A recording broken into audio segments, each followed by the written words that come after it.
रायगड जिल्ह्यातील नवीन अपडेट जाणून घेण्यासाठी आपले रायगड या यूट्यूब चॅनलला लाईक करा, शेअर करा आणि सबस्क्राईब.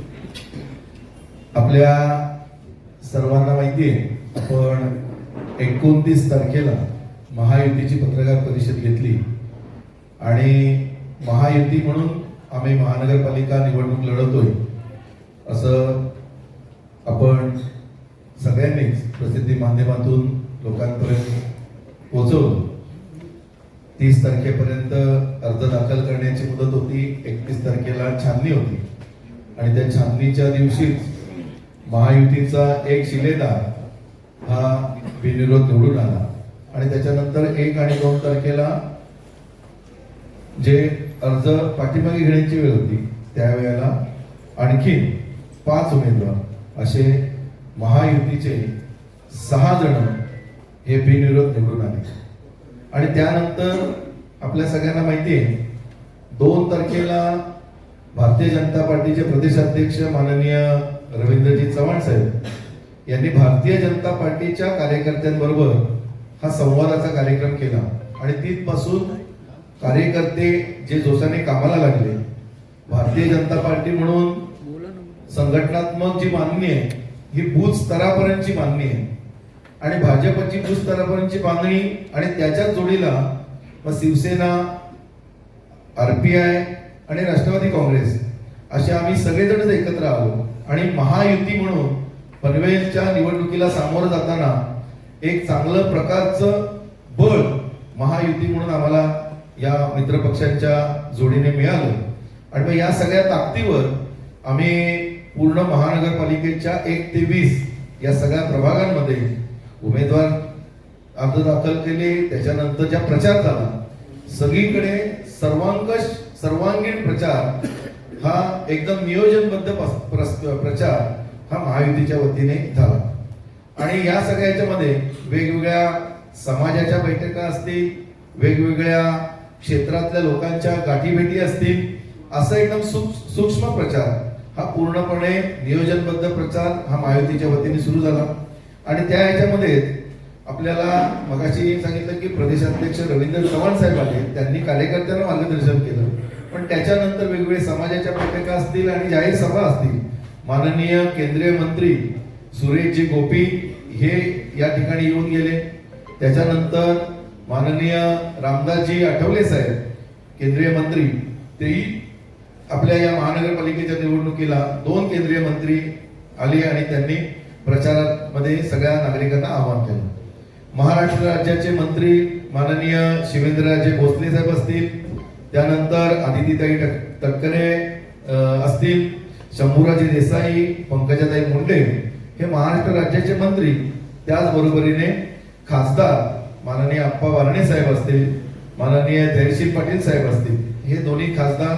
आणि मग आमदार गोपीचंदजी पडळकर साहेब असतील, शिवाजी बापू, शहाजी बापू पाटील, महेंद्रशेठ तोरवे, आमदार महेश शिंदे हे सगळेजण प्रचाराला बोलले. ही सगळी पार्श्वभूमी सांगतोय की आम्ही भाजप, शिवसेना, आरपीआय, राष्ट्रवादी काँग्रेस महायुती म्हणून आम्ही नागरिकांपर्यंत सर्वंकष पोहोचण्याचा प्रयत्न करतोय. एक मतदारांना आवाहन करतोय की त्यांनी 15 तारखेला येऊन महायुतीच्या पारड्यामध्ये त्याचं मत टाकावं.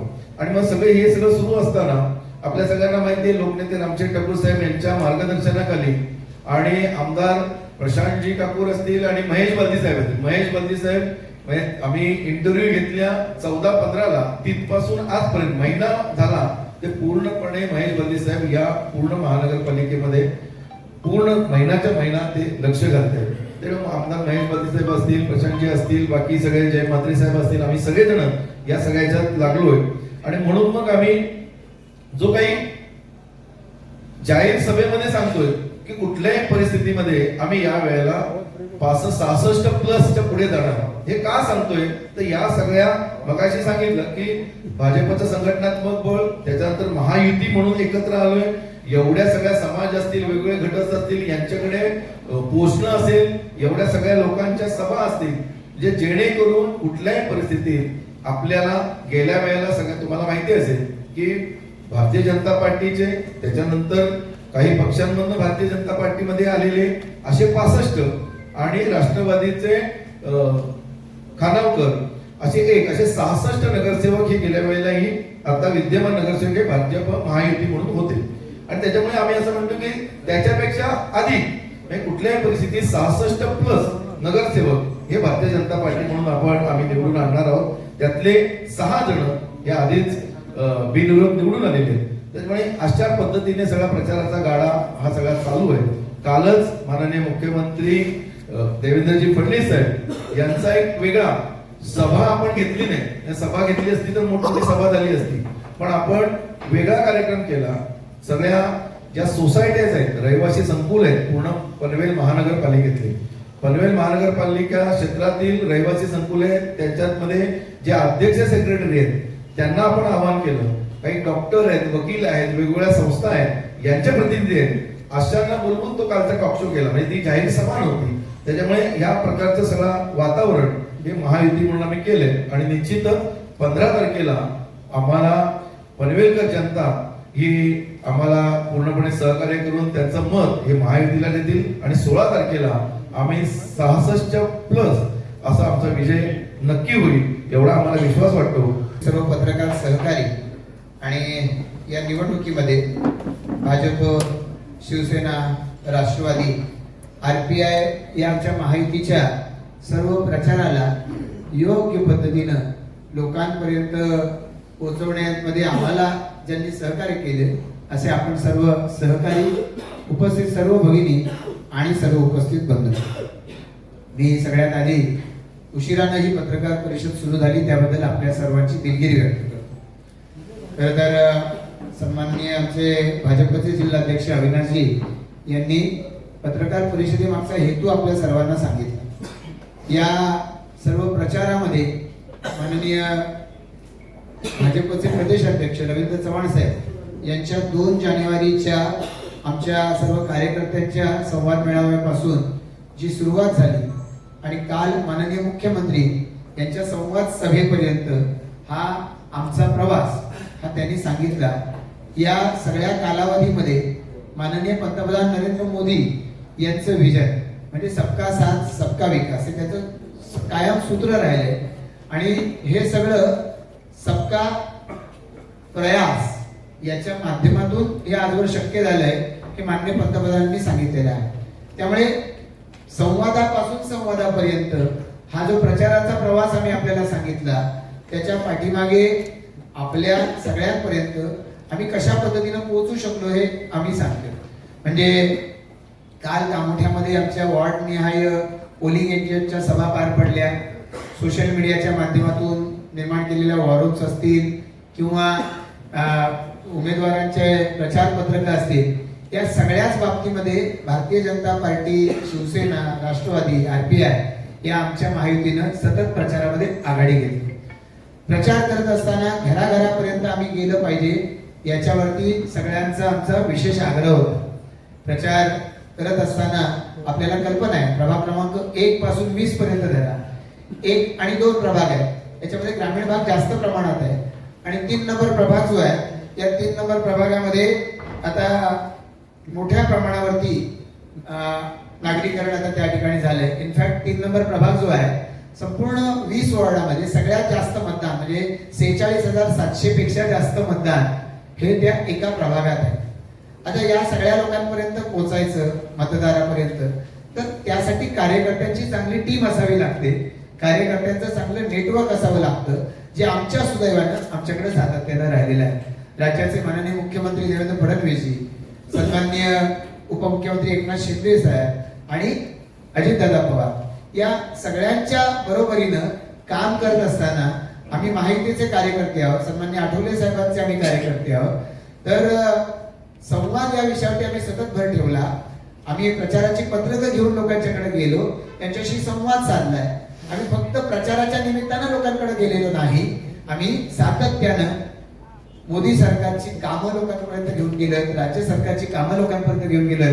त्यामुळे लोकांना आम्ही नवीन नव्हतो, लोक आम्हाला नवीन नव्हते. भारतीय जनता पार्टी म्हणून आमची ताकद काय आहे सगळ्यात जास्त, की आम्ही बहुतांश इमारतींमध्ये आमचे सेक्टर प्रमुख आहेत. भाजपची मूळ रचना आमची शक्ती केंद्र प्रमुख, बूथ अध्यक्ष ही आमची रचना आहेच. आणि त्याचबरोबरीनं आम्ही आता बिल्डिंग प्रमुख नेमले आणि त्या बिल्डिंग प्रमुखांमार्फत आम्ही वेगवेगळ्या सोसायट्यांचे चेअरमन सेक्रेटरी यांच्यापर्यंत आम्ही पोहोचलो. प्रत्यक्ष मुख्यमंत्र्यांच्या संवाद सभेचं आमंत्रण घेऊन त्यांच्यापर्यंत पोहोचलो. आम्हाला आनंद आहे की मुख्यमंत्री काल आले आणि मुख्यमंत्र्यांनी जो संवाद साधला, मला कल्पना आहे आपण सारी पत्रकार मंडळी आहात, गेली अनेक वर्ष या क्षेत्रामध्ये काम करताय. मी वेगवेगळ्या आपल्या पैकी पत्रकारांच्या मुलाखती सुद्धा वेगवेगळ्या चॅनल्सवरती पाहिल्या, आपापली मतं आपण व्यक्त केली. सगळी काय आम्हाला आवडणारी आणि आम्हाला समाधान देणारी असते असं नाही, पण पत्रकार म्हणून आपली अभिव्यक्ती स्वातंत्र्य आपल्याला, आपण आपली मतं व्यक्त केलेली आहे. आमच्या परीनं आम्ही लोकांपर्यंत पोहोचण्याचा प्रयत्न केलेला आहे. मुख्यमंत्र्यांनी काल इथे आल्यानंतर पनवेल महापालिकेचं काम सांगितलंच, पण त्याही पलीकडे जाऊन पनवेल महानगर कसं वेगाने विस्तारित होत आहे हे सुद्धा सांगितलेलं आहे. काल मुख्यमंत्री कोल्हापूरमध्ये होते आणि तिथून ते पनवेलमध्ये आले. कोल्हापूरमध्ये तिथे विषय आहे कोल्हापूर महापालिकेची हद्दवाढ आणि त्या संदर्भात मुख्यमंत्र्यांनी तिथं मत व्यक्त केलं, सोशल मीडियावरती ते उपलब्ध आहे. आपली महापालिकाच नव्यानं निर्माण झाली आणि या महापालिकेच्या क्षेत्रामध्ये इन्फ्रास्ट्रक्चर कसं वाढतंय, या वाढणाऱ्या इन्फ्रास्ट्रक्चरला चॅलेंजेस काय आहे, मग त्याच्या दृष्टिकोनातून रस्त्यांचं जाळं कसं निर्माण केलं जातं, पाण्याची गरज मुख्यमंत्री महोदय बोलले आणि आम्ही आमच्या जाहीरनाम्याच्या माध्यमातून देखील आपल्या सर्वांपर्यंत हे मांडलेलं आहे की कशा पद्धतीने आम्ही पुढे जातोय. सगळ्याच्या सगळ्या आमचे जे उमेदवार आहेत या सगळ्या उमेदवारांना आम्ही आता या आमच्या महायुतीचे हे एका अर्थानं केंद्र सरकार राज्य सरकार या महायुतीचे हे एका अर्थानं आमचे असं म्हणूया की जनदूत आहे की जनतेच्या आशा आकांक्षा आमच्यापर्यंत पोहोचल्या. कालच्या सभेमध्ये ते आम्ही मुख्यमंत्र्यांपर्यंत नेल्या आणि यांच्या मार्फत आमच्याकडे आलेल्या जनतेच्या आशा अपेक्षा समस्या या सगळ्या आम्ही लोकांच्या मार्फत त्या ठिकाणी मुलाखतकर्त्यांनी मुख्यमंत्र्यांच्या पुढे मांडल्या आणि मग मुख्यमंत्र्यांनी त्या बाबतीमध्ये आपल्या परीनं त्याच्यावरती राज्य सरकार म्हणून काय करणार हे सांगितलं. आता पाण्याचा विषय साहजिकच आहे, त्या बाबतीमध्ये माननीय मुख्यमंत्री महोदय बोलले की एक कर्जत मधलं शिलाव धरण 550 MLD आणि त्याच्यासाठी आता कालच मुख्यमंत्र्यांनी त्या सभेमध्ये सुद्धा जाहीर केलं की खर्च MMRDA करणार, पालिकेवरती खर्चाचा भार नाही. मला कल्पना आहे आपल्या सगळ्यांनी सातत्यानं पालिकेच्या हिताची काळजी घेतलेली आहे. पालिकेचा रुपया चांगल्या पद्धतीने कसा खर्च होईल यावर आपला सातत्यानं कटाक्ष राहिलेला आहे आणि मुख्यमंत्र्यांनी सांगितलं की याचा खर्च पालिकेवर नाही भार टाकणार, त्याच्यामध्ये आम्ही MMRDA उभे करेल आणि कशा पद्धतीने पुढे कॉन्ट्रीब्युशन होईल ते बघू, पण सुरुवातीच्या इन्फ्रास्ट्रक्चरला त्याचा भार पालिकेवर लागणार नाही. एक खूप मोठा रिलीफ एका अर्थानं मुख्यमंत्री महोदयांनी तो दिलेला आहे की मुळातच ते संकल्पित आहे आणि त्यामुळे या बाबतीमध्ये पुढेही कार्यवाही झालेली आपल्याला पाहायला मिळणार आहे. मुख्यमंत्री महोदयांनी त्याच्या बरोबरीनं या सगळ्या परिसराच्या दृष्टिकोनातून जे अन्य सगळ्या पायाभूत सुविधा निर्माण होत आहेत त्याचाही उल्लेख या ठिकाणी केला आणि या सगळ्यामुळे या परिसरामध्ये खूप मोठ्या प्रमाणात लोकसंख्या वाढेल, पाण्याची गरज त्यामुळे भागती आहे, बाकीचं सगळं नेटवर्क आहे, यामुळे निश्चित आहे रोजगार वाढणार आहे. या परिसरामधल्या लोकांना या ठिकाणी हा रोजगार वाढणार आहे. मग नैना शहर असेल, तिसरी मुंबई जी होती आहे त्या तिसऱ्या मुंबईच्या बाबतीमध्ये उल्लेख झाला. या सगळ्यामुळं पनवेल एक आंतरराष्ट्रीय दर्जाचं शहर म्हणून एस्टॅब्लिश होईल हे मुख्यमंत्री महोदयांनी सांगितलंय. मला असं वाटतं की आम्ही पदाधिकारी कार्यकर्ते म्हणून त्यांचे आम्ही आभार मानले पाहिजे की इतक्या माइन्यूटली एक राज्याचा मुख्यमंत्री एकेका शहराचा विचार करतो आणि त्यामुळे खरोखरच या परिसरामधले जे सोसायटीचे चेअरमन सेक्रेटरी हे त्या ठिकाणी आलेले होते, नंतरही अनेक जण आम्हाला भेटले, त्यांनी समाधान व्यक्त केलं की जवळपास मुख्यमंत्र्यांनी प्रत्येक विषयावरती आपलं मत त्या ठिकाणी मांडलेलं आहे. आणि सगळ्यात महत्वाचं म्हणजे आपण पाहतो या प्रचाराच्या दरम्यान आम्ही प्रचार करत असताना आम्ही सातत्यानं विकासावरच भर दिला, जो मुख्यमंत्र्यांनी सुद्धा काल त्यांच्या सगळ्या संवादाचा कळीचा मुद्दा होता. आणि विकास हेच आता सर्व मतदारांच्या मनातला सगळ्यात मोठा मुद्दा आहे की त्याच्या आधारावरच ते आज या परिसरात राहत आहेत, त्या परिसरामध्ये त्यांचं राहणं खऱ्या अर्थानं मला वाटतं सार्थ ठरू शकतं. आणि म्हणून आम्ही विकासाची भाषा त्या प्रचाराच्या दरम्यान केली. दुर्दैवानं विरोधकांकडे त्यांनी केलेलं काही मांडायला नव्हतं, त्यामुळे त्यांनी सुद्धा काही जाहीरनामा काढलाय, त्या जाहीरनाम्याच्या माध्यमातून त्यांनी मांडायचा प्रयत्न केलाय. टीकेशिवाय त्याच्यामध्ये फार काही आहे असं मला वाटत नाही. आणि मग कुठेतरी अचानकपणानं सांगायचं आम्ही असा टॅक्स 65% माफ करू. मला वाटतं मुख्यमंत्र्यांनी त्यांना अतिशय सडेतोडपणानं उत्तर दिलंय की ज्यांना निवडून यायचं नाही ते काही आश्वासन देऊ शकतात, ज्यांना निवडून यायचं नाही टीका कुठल्याही पातळीची करत आहे. ते माझ्यावरती खालच्या पातळीवर जाऊन टीका केलेल्या आहेत आणि मला व्यक्तिशः सगळ्या आरोपांचं टीकेचं मला आणि आमचे माजी सभागृह परेश ठाकूर यांना टीकेचं धनी बनवण्याचा त्यांनी प्रयत्न केला. एका अर्थानं त्यांनी असं दाखवलं प्रशांत ठाकूर, परेश ठाकूर हेच महापालिका चालवत आहेत. तर मला आपल्याला या ठिकाणी जाणीवपूर्वक सांगावं लागेल की परेश ठाकूर सभागृह नेते होते, भाजपचा आमदारांच्या नातेवाईकाला तिकीट न देण्याचा निर्णय, आणि तोही निर्णय कसा होता, पहिल्यांदा निवडणूक लढवत असेल तर त्याला तिकीट द्यायचं नाही. आधी जे राजकारणात आहेत मुंबई पासून आपण पहा की त्यांना मात्र तिकीट त्या ठिकाणी मुंबई पासून अन्य ठिकाणी दिली गेली, जे आधीपासून राजकारण होते.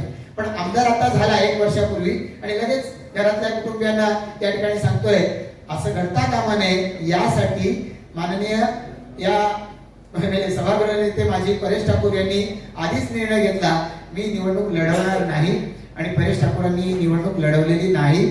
त्यामुळे आमच्यावरती जे आरोप करतायत त्यांनी या दृष्टिकोनातून विचार करावं की आपण कशा पद्धतीचे आरोप करतोय. आमच्यावरती भ्रष्टाचाराचा आरोप ज्यांनी केला त्यांच्या बॅनरवरती ज्यांचे फोटो आहे ते गेली 4.5 वर्ष एक बँक कर्नाळा बँक ही बुडवल्याबद्दल ते तुरुंगात आहे आणि त्या बँकेच्या ठेवीदारांचे पैसे आमच्यामुळे ठेवीदारांना मिळाले. ते ठेवीदार त्यांच्याशी जास्त संबंधित होते आणि म्हणून एक एक करत ते त्यांच्यापासून ते त्यांचे सहकारी निखळत गेले. आमच्याकडे जी संख्या 51 होती ती महापालिकेची निवडणूक लागताना आमची 65 झाली. विजय खानावकर महायुतीचे आमचे राष्ट्रवादीचे 66 झाले. म्हणजे ते आमच्यावर आरोप करतात पण त्यांनी स्वतःच जरा अंतरंगामध्ये झाकून बघा, या ठिकाणी डोकावून बघावं तर त्यांच्या लक्षात येईल त्यांचा जनाधारही सुटला आणि मग आता त्यांचे सहकारी सुटले. आज आमच्या बरोबर त्यांच्यातले निवडून आलेले सहकारी आमच्या बरोबर का आले, याचं कारण असं आहे की त्यांच्यावरचा जनतेचा विश्वास आधीच उडाला होता. ती जनता या काम करणाऱ्या कार्यकर्त्यांना सांगत होती तुम्ही यांची साथ सोडा नाहीतर हळूहळू तुम्ही सुद्धा लोकांच्या मधून बाद व्हाल. आणि त्यामुळे योग्य वेळी त्या आमच्या सहकार्यांनी निर्णय घेतला आणि ते आमच्या बरोबर आले. मला वाटतं की हे एवढंच सेल्फ एक्सप्लेनेटरी आहे. या सर्व प्रचाराच्या दरम्यान आपल्या सगळ्यांपैकी अनेकांनी मतं व्यक्त केली की 6 जण भाजपचे बिनविरोध निवडून आले आणि त्याच्यामुळे मतदारांवरती परिणाम होऊ शकतो. मला या ठिकाणी जाणीवपूर्वक सांगायचं आपल्याला की ते 6 जण जे माघार घेतली गेली त्यांची मुलाखत घ्या, त्यांना विचारा काय केलं, पैसे दिले का आम्ही, त्यांना विचारा का कुठला दबाव आणला, काय पोलीस कंप्लेंट वगैरे झाली का. ज्यांचे ते उमेदवार होते, ज्यांनी त्यांना विश्वासाने उमेदवारी दिली होती, पोलीस ठाण्यामध्ये एखादी तक्रार दाखल झाली का. आणि मग तसं नसेल तर याचा आरोप आमच्यावर कशासाठी आहे. त्यांचे उमेदवारच अशा पद्धतीचे तकलादू स्वरूपाचे होते की ज्यांना उमेदवार देता येत नाही, तर पनवेल शहरात नवीन पनवेलला राहणारे बहुसंख्य उमेदवार दिलेले होते. हे कशाचं लक्षण आहे. आज सन्माननीय जे म्हात्रे साहेब आमच्या बरोबर आले, प्रीतम म्हात्रे जी आमच्या बरोबर आले, त्यांच्या बरोबर त्यांचे सहकारी नगरसेवक आले, त्याच्या आधीच्या वेगवेगळ्या टप्प्यावर वेगवेगळे नगरसेवक आले. आता त्यांच्याकडे वर्षानुवर्ष जे त्यांच्यासाठी लढत होते ते नाहीयेत सोबत. मान्य केलं पाहिजे त्यांनी मान्य केलं पाहिजे. आणि त्यामुळं मला असं सांगायचंय आणि मला आत्मविश्वासाने आपल्या सगळ्यांच्या समोर सांगायचंय की आमचे 6 नगरसेवक निवडून आले, याचा आम्हाला फटका बसणार नाही. या उलट ही या ठिकाणी जी ताकद जनतेच्या आशीर्वादाने आमची निर्माण झाली, मला असं वाटतं की ते एका अर्थानं या सगळ्या राजकीय व्यवस्थेमध्ये जे आमची ताकद अधोरेखित झालेली आहे आणि या 6 जणांनी आमच्यासाठी शुभशकून निर्माण केला आहे आणि तो शुभशकून घेऊन या निवडणुकीला आम्ही सामोरं जातोय. आमचे 6 उमेदवार नगरसेवक या भूमिकेमध्ये पोहोचले. शासनाचा निर्णय जाहीर व्हायचा आहे, चौकशी नंतर होईल आणि चौकशी कुठली होऊ द्या, आम्हाला त्याच्यामध्ये कुठल्या पद्धतीची अडचण नाही. आणि आत्मविश्वासानं या निवडणुकीला आम्ही त्यांच्या सोबत सामोरे जात आहोत.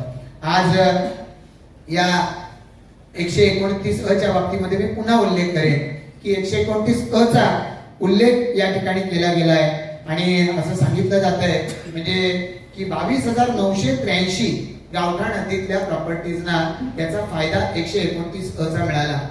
आम्ही जर 129 लावायच्या विरोधात असतो तर 22,983 प्रॉपर्टीजना त्याचा फायदा मिळाला असता का? तो कसा मिळाला? कारण गावठाण हद्दीमध्ये सगळीकडे लागले पाहिजेच. ज्यांना ज्यांना टॅक्स लागलाय ग्रामपंचायतीचा त्यांना त्या 129 चा फायदा मिळतोय आणि त्या 129 च्या आधारे त्यांचं टॅक्स एकाच वेळेला न लागता त्यांना 20%, 40%, 60%, 80%, 100% असा टप्प्याटप्प्याने तो लागत गेलाय. आम्हाला आनंदच आहे, काही अडचण नाही त्याच्यामध्ये. आम्ही तर 50% टॅक्स कमी करा असा आम्ही ठराव आणला. सत्ताधारी ठराव आणत असतात. आम्ही तो ठराव मांडला, त्या ठरावाला पाठिंबा दिला गेला. आज आमच्या विरोधात ज्या एका वार्डामध्ये उभे आहेत आणि ज्यांची आता सगळी लढाई त्या एका वार्डात चालू आहे त्या आता आरोप करतायत की पत्रकार परिषदेमध्ये आम्ही आरोप ऐकला की असं झालं त्यांच्यामुळे ही टॅक्स माफी झाली. मला त्यांना सांगायचं आहे त्याच पत्रकार परिषदेमध्ये त्यांनी सन्माननीय गोविंद राजन जे नगरविकास सचिव आहेत त्यांच्या मीटिंगचाही कोट केला.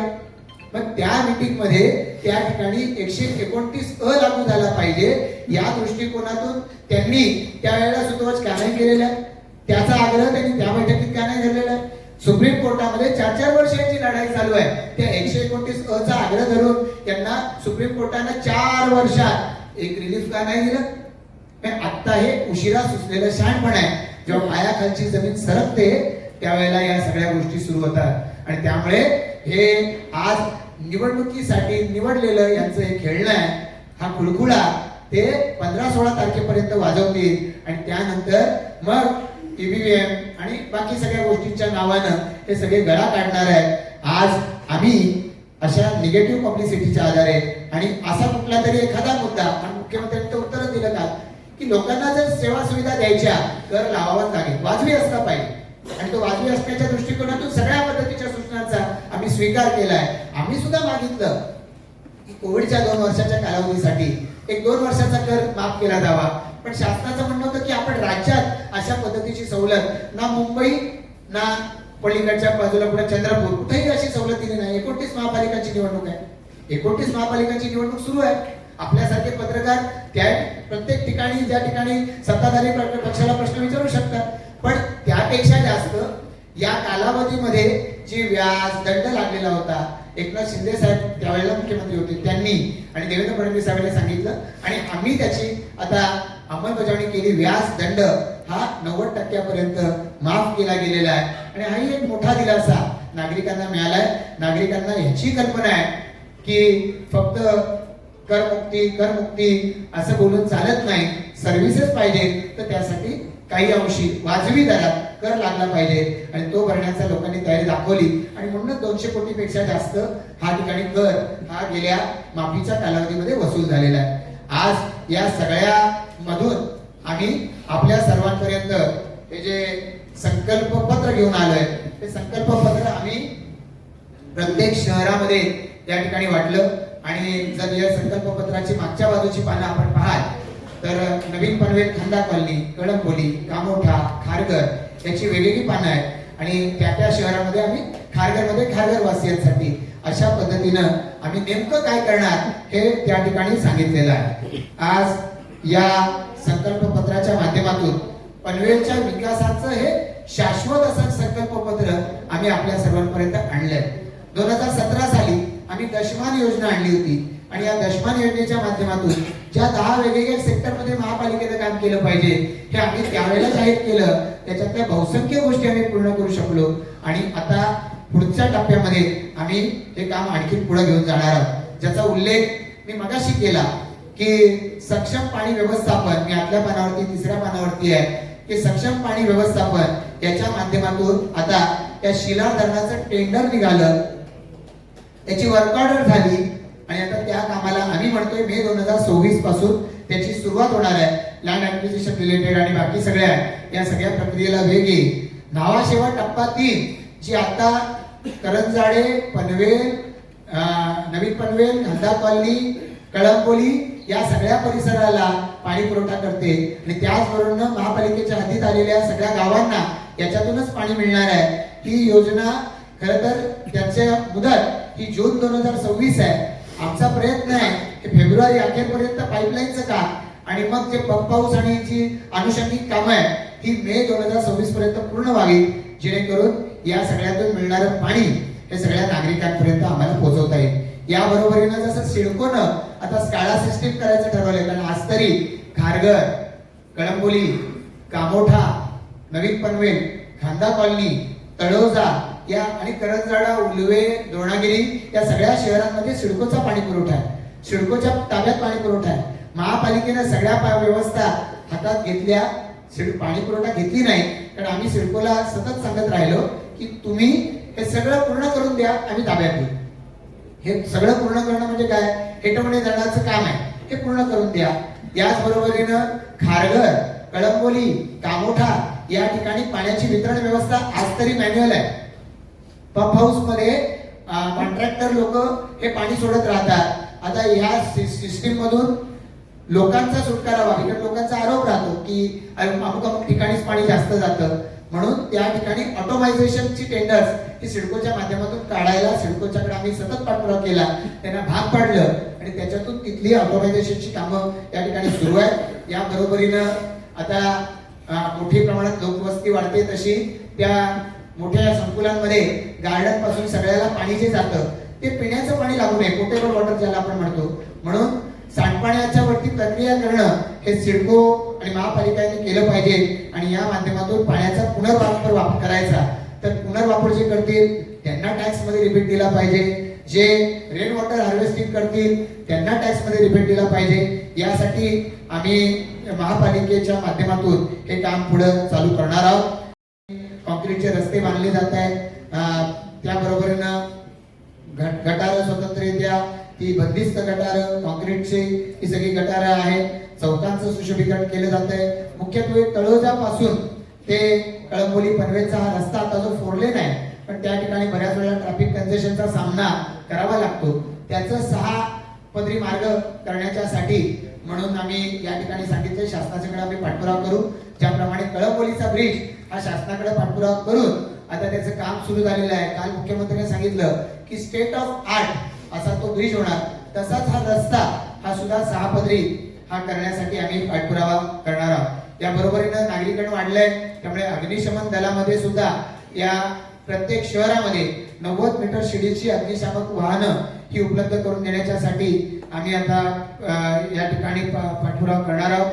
सार्वजनिक वाहतूक व्यवस्था सध्या तरी आपल्या परिसरामध्ये NMMT, KDMT, बेस्ट या सगळ्या परिवहन सेवा चालतात. आम्ही प्रस्ताव असा ठेवलेला आहे की शेजारची नवी मुंबई महापालिका असेल किंवा शेजारच्या अन्य महापालिका असतील यांच्याबरोबर इंटिग्रेटेड बस सेवा, म्हणजे जसं पुण्यामध्ये पुणे आणि पिंपरी चिंचवड प्राधिकरण एकत्रितरित्या बस सेवा देतं, त्या पद्धतीनं इथे केलं जावं, जेणेकरून एफिशियंटली आणि कमीत कमी नुकसानीत, कारण परिवहन सेवा म्हणजे त्या नुकसानीतच बऱ्याचशा ठिकाणी चालतात, तर जास्त इफिशियंटली चालू शकतील आणि कमीत कमी नुकसानी चालू शकतील अशा सार्वजनिक परिवहन सेवा या आम्हाला द्यायच्या. काल मुख्यमंत्री महोदयांनी जाहीर केलं की आता तळोजा पेंधर पासून ते एअरपोर्ट पर्यंत जी मेट्रो आहे ही सुद्धा लवकरात लवकर महामेट्रोच्या माध्यमातून तेही काम केलं जाईल. मुख्यमंत्र्यांनी काल जाहीर केलेलं आहे. शाळांच्या बाबतीमध्ये जसं पनवेल शहरामध्ये आज लोकनेते दिबा पाटील साहेब यांची 100वी जयंती 13 जानेवारी,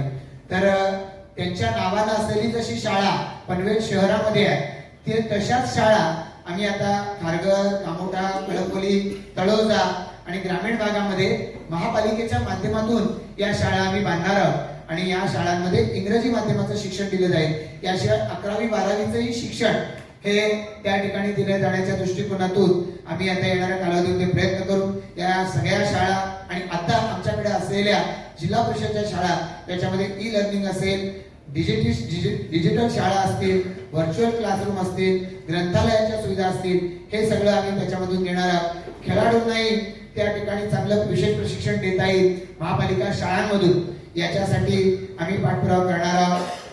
ई लायब्ररी गरजू विद्यार्थ्यांसाठी अभ्यासिका या निर्माण करण्यावरती महापालिकेनं भर दिला पाहिजे, आम्ही पाठपुरावा करू. AI च्या माध्यमातून आणि थोडं जे विशेष विद्यार्थी असतात यांच्यासाठी सुद्धा महापालिका शाळांमधून ML अभ्यासक्रम आम्ही त्या ठिकाणी उपलब्ध करून देणार आहोत.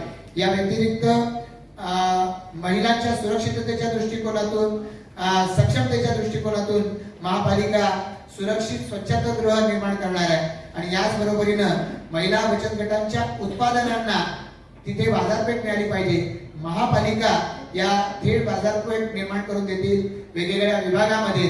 त्याच्यासाठीचे जी शासकीय संकुलं असतील त्याच्यामध्ये आम्ही त्यांना या विक्रीची व्यवस्था ही निर्माण करून देणार आहोत.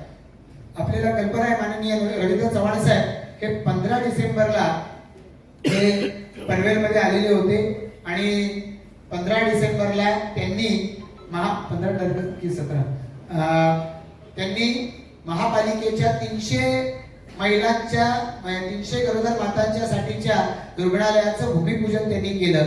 महापालिकेच्या माध्यमातून जेव्हा हे रुग्णालय तयार होईल त्यावेळेला आपल्याला कल्पना आहे की खासगी रुग्णालयांमध्ये सिझेरियनला अलीकडच्या काळामध्ये 30,000पासून 80,000पासून लाख 1.5 लाख रुपये इतका खर्च येतो.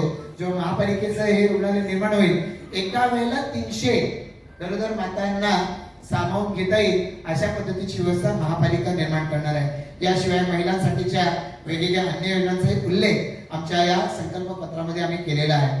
या बरोबरीनं आता वेगवेगळे पूल उड्डाण असतील, सुरक्षित वाहतुकीच्या दृष्टिकोनातून महापालिकेनं यापूर्वीच ट्रॅफिक नियोजनाचं काम हे क्रिसिल सारख्या नामांकित संस्थेला दिलेला आहे की ज्यांचा आराखडा महापालिकेच्या हे जो डेव्हलपमेंट प्लॅन आहे याच्या सोबतीनं तयार होत आहे की जेणेकरून महापालिकेच्या क्षेत्राची ट्रॅफिक कंजेशन पासून ही मुक्तता होऊ शकेल. सक्षम अशा आरोग्य सेवेच्या दृष्टिकोनातून महापालिकेचे 26 दवाखाने हे आधीच कार्यरत आहेत आणि मला अभिमानानं सांगावंसं वाटतं संपूर्ण मुंबई महानगर क्षेत्रात मुंबई महापालिका सोडून आपल्याला दिलेल्या निकषांपेक्षा जास्त दवाखाने असलेली पनवेल महापालिका ही एकमेव महापालिका आहे की निकषापेक्षा जास्त हे दवाखाने आम्ही उपलब्ध केले. 2 फिरते दवाखाने ऑलरेडी एस्टॅब्लिश आहेत. या व्यतिरिक्त मल्टी स्पेशालिटी हॉस्पिटल ही सुद्धा आता अन्य शहरांची गरज बनली आहे. त्यामुळे पनवेल, खारघर, कळंबोली, तळोजा या ठिकाणी आम्ही मल्टी स्पेशालिटी हॉस्पिटल उभारू. महिलांसाठी विशेष कक्ष त्या ठिकाणी असतील.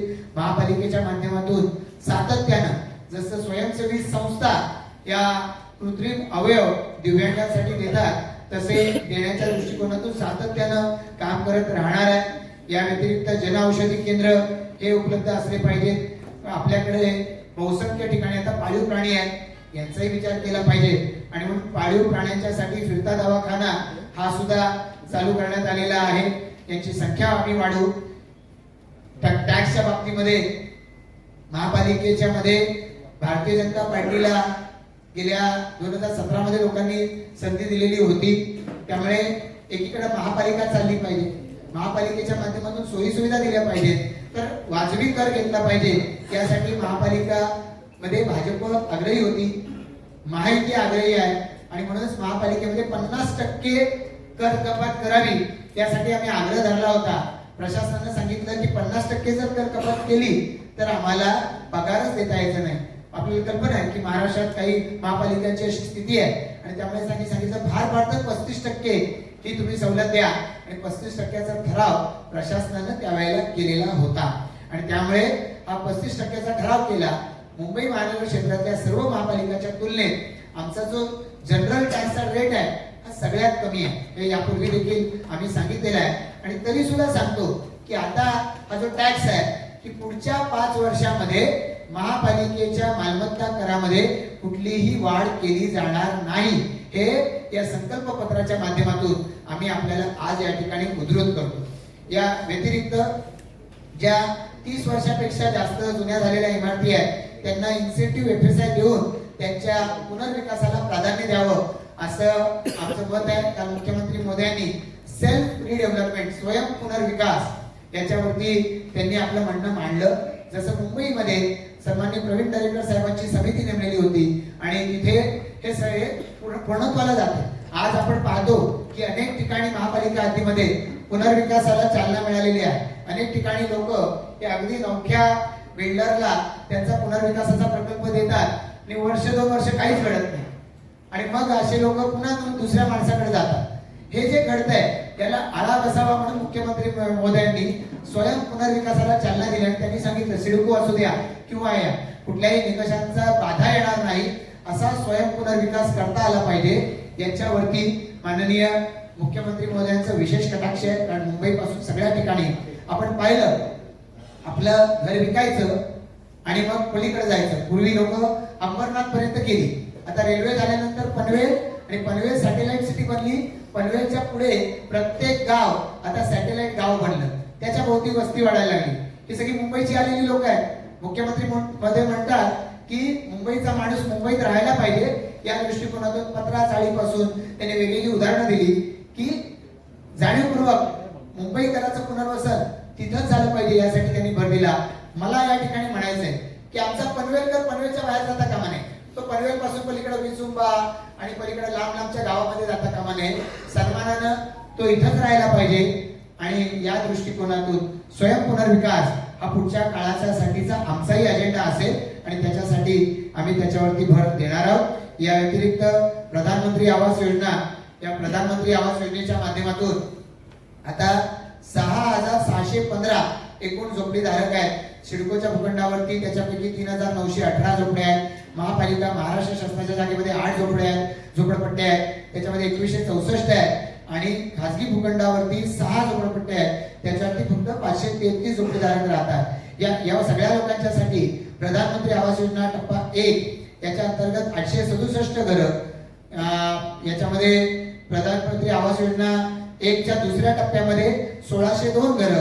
प्रधानमंत्री आवास योजनेच्या दुसरा टप्पा त्याच्या 2.0 याच्या अंतर्गत पहिला टप्पा याच्यामध्ये 2000 घरं ही प्रस्तावित केलेली आहेत. महापालिकेच्या माध्यमातून या सगळ्याचे टेंडर झालेत किंवा त्याच्या बरोबरीनं त्याचे सगळे कन्सल्टंट नेमून त्याचे DPR हे तयार झालेले आहेत. याच्यावरती काम देखील पनवेलमध्ये सुरू झालेलं आहे आणि त्यामुळे मला असं वाटतं की आमच्या झोपडपट्टी वासियांच्या विकासासाठी आम्ही कटिबद्ध आहोत आणि त्यांच्या पुनर्विकासाला या ठिकाणी त्यांच्या स्वप्नातलं त्यांचं घर पूर्ण होण्यासाठी सुद्धा आम्ही पूर्णपणानं पाठपुरावा करणार आहोत.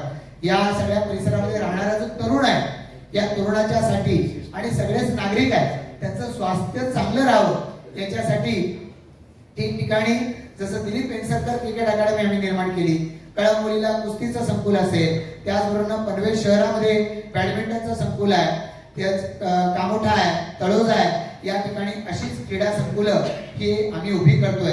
सिडकोनं बांधलेलं फिफाचं ग्राउंड आहे हे असेल किंवा सिडको मार्फत निर्माण केलेल्या सुविधा आहे या सुद्धा सर्वसामान्य नागरिकांच्या वापरात आल्या पाहिजेत याच्यावरती आम्ही सातत्यानं भर दिलाय. दिलीप पेंगसरकर क्रिकेट अकादमी निर्माण झाली तर त्याच्या भोवतालचं जी मोकळी जागा आहे ती मैदानासाठी अन्य सर्वांना उपलब्ध झाली पाहिजे यासाठी सुद्धा महापालिकेच्या माध्यमातून आम्ही पाठपुरावा करतोय. ज्यांना विशेष प्रावीण्य मिळतं असे खेळाडू आहेत त्यांना त्यांच्या शिक्षणासाठी चांगली संधी मिळावी यासाठी राष्ट्रीय आणि आंतरराष्ट्रीय दर्जाच्या खेळाडूंना 50,000 पर्यंतचं अर्थसहाय्य हे महापालिकेच्या माध्यमातून द्यायच्यासाठी आम्ही कटिबद्ध आहोत. महापौर चषक स्पर्धा असतील, विशेष खेळाडू असतील त्यांना विशेष प्रशिक्षण आणि त्यांच्यासाठी स्पर्धांचं आयोजन हे सुद्धा महापालिकेनं करावं यासाठी आम्ही या संकल्पपत्रातून आम्ही कटिबद्ध होत आहोत. या व्यतिरिक्त सर्व पद्धतीचे खेळ मग क्रिकेट, कुस्ती, कबड्डी, लॉन टेनिस, व्यायामशाळा, रायफल शूटिंग या बरोबरीनं बॉक्सिंग, वेट लिफ्टिंगचं प्रशिक्षण हे या सगळ्या शहरांमध्ये दिलं जावं. स्केटिंगच्या बाबतीमध्ये देखील अनेक खेळाडू आपले हे आंतरराष्ट्रीय दर्जावरती जातात तर याच्यामध्ये भर आम्ही दिलेला आहे. स्मार्ट सिटीचे स्मार्ट सोल्युशन हे देण्याच्या दृष्टिकोनातून प्रयत्न करायचा आहे. आपल्या पासून हाकेच्या अंतरावरती जर edu city, sports city, medi city अशी शहरं उभी राहतील तर आम्ही काही त्यांच्याकडे फक्त बघत राहणार नाही आहोत. या शहरांमध्ये त्याच दर्जाच्या सोयी सुविधा त्या दिल्या गेल्या पाहिजेत. आज शहरामध्ये सीसीटीव्हीचं जाळं हे उभं राहत आहे. महापालिकेनं त्याच्यावरती राहिलेल्या ठिकाणी सीसीटीव्ही उभं करायला सुरुवात केली. त्याचबरोबर command and control centre, quick response team, multi level parking आणि इंटेलिजंट ट्रॅफिक आणि सिग्नल मॅनेजमेंट यंत्रणा या उभ्या करण्यावर भर आहे. महापालिकेनं या अनुषंगानं पेपरलेस कारभारासाठी सर्व सेवा द्यायला, कर भरणा करायला माहिती मिळवायला आपल्या हातामधल्या मोबाईलवरती हे सगळं यावं यासाठी व्यवस्था निर्माण केल्या, स्मार्ट ऍप तयार केलंय, ते अजून आवश्यकतेप्रमाणे हे केलं जाईल. शहरातल्या लोकांना चांगलं जीवनमान मिळावं या दृष्टिकोनातून जसं आम्ही खारघरमध्ये सेक्टर 35 मध्ये आम्ही ट्रॅफिक पार्क उभा करतो, आम्ही प्लॅनेटोरियम उभा करतोय, त्याच बरोबरीनं ही सगळी वेगवेगळ्या पद्धतीची गार्डन उभी करायची. आता रोटरीनं सहकार्य देऊ केलं. पनवेल मधल्या साईनगर परिसरामध्ये बटरफ्लाय पार्क याचं निर्माणाला सुरुवात झालेली आहे. याच पद्धतीनं आम्ही बॉटॅनिकल गार्डन असेल, थीम पार्क असेल, व्हर्टिकल गार्डन आहे, मियावाकी फॉरेस्ट आपल्याकडे रोटरीनंच निर्माण केलंय. म्हणजे जनसंवादातून सुद्धा आम्ही या ठिकाणी करतोय. आपण पनवेल महापालिका हद्दीतली वेगवेगळी गार्डन पाहताय. चांगल्या पद्धतीच्या दर्जाची आणि चांगल्या पद्धतीची खेळणी उभारली गेली आहे. ही सगळी गार्डन आता मुलांनी गजबजलेली ही आपल्याला सगळ्यांना पाहायला मिळाली आहे. त्याच ठिकाणी ओपन जिम या उभ्या केल्या आहेत. ज्येष्ठ नागरिक त्या ठिकाणी व्यायाम करताना आपल्याला सकाळी संध्याकाळी पाहायला मिळत आहे. मला वाटतं की 8 वर्षापूर्वी निवडणुकीच्या आधीची स्थिती आणि आज या सगळ्या लोकांचं जीवनमान याच्यामध्ये बदल झालेला हा आपल्याला आपल्या अवतीभोवती हा निश्चितपणानं या ठिकाणी दिसतोय. आणि म्हणून याच अनुषंगानं सक्षम तरुण सक्षम शहर, हिरवं पनवेल निरोगी पनवेल, स्वच्छ पनवेल निरोगी पनवेल, ज्येष्ठांचा सन्मान करताना त्यांच्यासाठीच्या योजना, गावा आहेत, या गावांमध्ये आम्ही पिण्याच्या पाण्याचा प्रश्न कायमस्वरूपी सोडवण्याच्या दृष्टिकोनातून वाहिन्यांच्या कामाला सुरुवात झाली आहे. एकीकडं सोर्स मधून पाणी त्यांच्यापर्यंत पोहोचायला सुरुवात होते आहे.